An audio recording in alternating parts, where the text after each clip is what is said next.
Today, mammals fill a wide range of ecological niches and, as a result, have developed many weird and wonderful body plans. But this is just a small snapshot of all the incredible species and genera that have existed over the years. So, today we're going to look at just a few of them from a period of time known as the Eocene, the second period of the Paleogene that lasted from 55 to 33.9 million years ago. So, what weird mammals were roaming the earth at this time? Well, let's find out.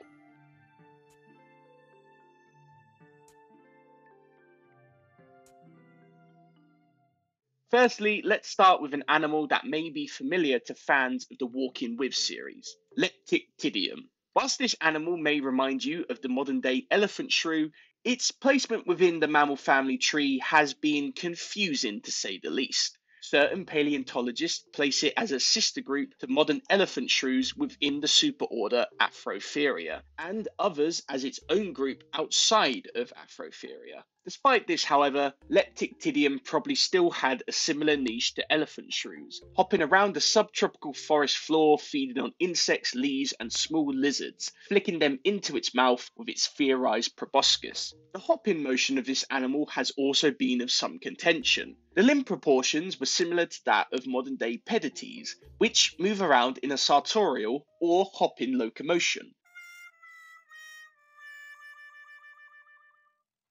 Despite this, Leptictidium was instead suggested to have a unique running locomotion, due to the fossils preserving a large gap between the tibia and femur. This was later found to be a post-mortem artifact, however, and in fact, the bones would have been close together and held by a fibrous joint like that in modern-day kangaroos, thus proving that in fact it was a hopper after all. Sticking with the Walking With series, we have a truly unique large herbivore, Arsinotherium. This animal was first uncovered in Egypt and was originally suggested to be a semi-aquatic mammal, which is shown in Chased by Sea Monsters, where it also possesses a trunk. This first point, however, has fallen out of favour, with isotope analysis of its bones showing a composition similar to a terrestrial animal, with its teeth showing adaptations for eating bulky fruits. The trunk, however, is probably just a result of laziness, as the model from Chased by Sea Monsters is probably just a slightly tweaked Moratherium model. I mean, some scenes are literally just flipped. Despite this, the creature is no less interesting, as the model did get one thing right about the creature: its truly amazing horns. Consisting of two large ones at the front and a pair of small ones just behind them, these horns can grow up to 2 feet long. The long ones, that is, obviously. Theories on their use are limited, which is strange because I would very much want to know what they were used for. But from what I can see, they were probably used in intraspecific contests. This was gathered from two features on the skull. One was the fact that the horns had deep grooves in them, which was in contrast with the smooth skeleton. These grooves probably held large blood vessels, which would have supplied blood to the keratin sheath that covered the horns. This keratin sheath would have made them very durable to force, in a manner similar to bovid horns. The second is the back of the skull, which has large attachment points for muscles, and either side of the occipital condyle were large bones that would have restricted the head's movement to dorsiflexion. All this led to the theory that these horns were used in fights in order to push rivals or predators away. Interestingly, this is thought to be a feature that was selected for in males, as the aforementioned features are only found in the skulls thought to represent males. So my advice, stay well clear of this animal, and don't feed them any apples.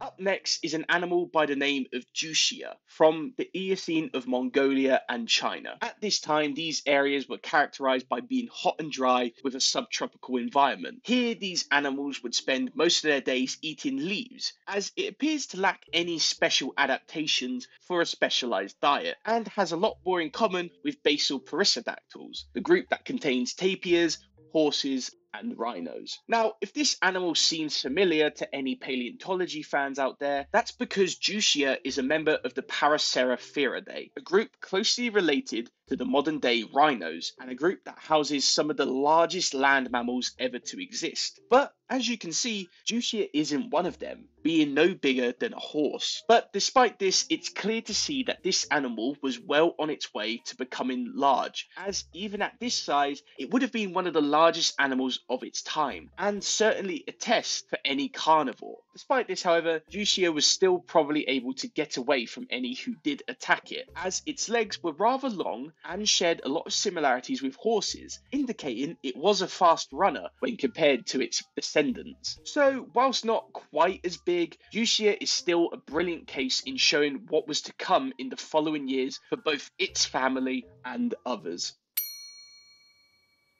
Up next is one of the first mammals to achieve a large size after the extinction of the non-avian dinosaurs, the rhino-like Uintatherium. Being around 5 feet tall at the shoulder, just like the previously mentioned Juicia, it would have been one of the largest mammals of the time. This creature has, let's just say, an interesting taxonomic history, being one of the many animals to be unfortunately unearthed during the Bone Wars, the time where paleontologists Othniel Charles Marsh and Edward Drinker Cope fought over who could name the most species. Fortunately for us, there was another scientist at the time trying to keep the scientific peace, Joseph Leidy, who named 2 species of Uintatherium before either 2 could. This didn't stop the rivalry from reaching this group, though, as both Cope and Marsh began naming species based off the smallest fossil evidence, resulting in 42 species within Dinocerata, the order Uintatherium is situated in. But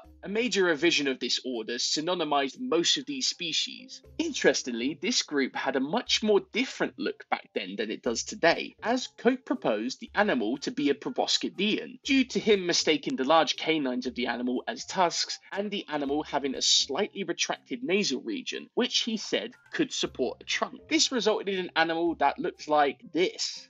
Oh, yeah, he also thought the creature's ossicones were actually an anchor point for large antlers. This look is now very outdated, but it doesn't mean the creature was any less strange. The aforementioned ossicones consisted of 3 pairs situated on the back, middle, and nasal regions of the skull, and possibly looked like and were used for the same purpose as giraffe ossicones, being used in defense and sexual selection. These structures appear to be a much more derived feature of the group, as early members of the order Dinocerata lack these structures, but do have the group's other notable feature, their large canine teeth. These canines were shown to be larger in individuals thought to be representative of males, thus probably making them useful for intraspecific combat or display, but they would have also certainly made a deadly weapon to use against predators. Their use in display is further reinforced by them lacking upper incisors, which is a similar structure seen in muntjac deer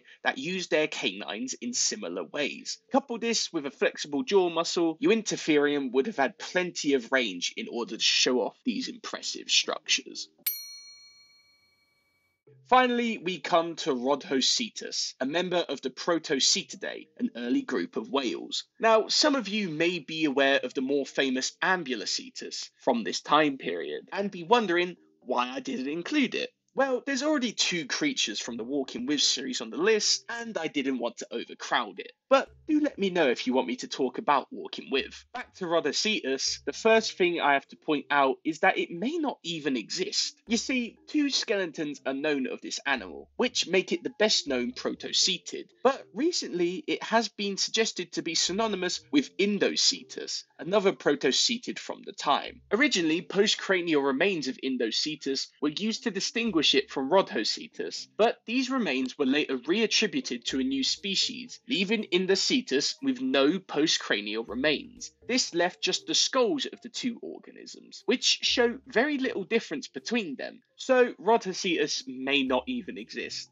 But I don't care, let's talk about it anyway. First off, it's clear to see from the outlook that this animal was highly adapted to life in the ocean, as were the family in general, with members being found in Asia, Africa, and the Americas. This was facilitated by several adaptations demonstrated in Rhodoccetus. The first of these are the hands and feet of the animal, which are elongated and possibly possessed webbing, allowing the animal to swim in a manner similar to Desmond's, pushing one foot backwards at a time to propel it through the water. Alongside this, the animal's sacral vertebrae weren't fused together, which allowed for more flexibility in the tail, and the vertebrae around this region are also very robust, suggesting tail undulation was important for this animal. Some suggested that the animal possessed a tail fluke, but this was disproven as the animal lacked any true fins, which are used to correct itself against the currents created by the fluke. Interestingly, however, despite being well adapted to swimming, Rhodoccetus still wasn't ready to give up the land, as it's been shown that it could indeed walk on land,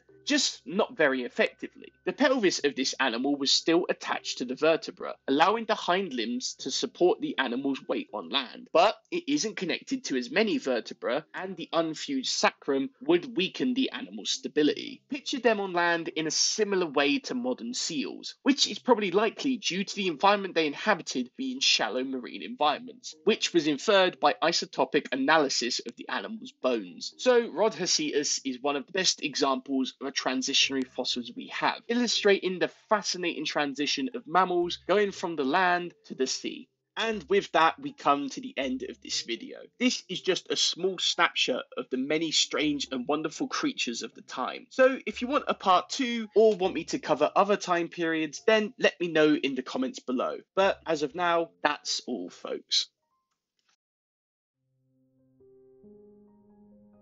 Well guys, I hope you enjoyed that video, learning all about 5 weird Eocene mammals. If you know anyone else interested in this topic, please send the video their way, or if you're interested in this natural world of ours, please consider subscribing or following the Instagram page in the description below. Until next time, bye bye. And the unfused sacrum, I just need to say this right.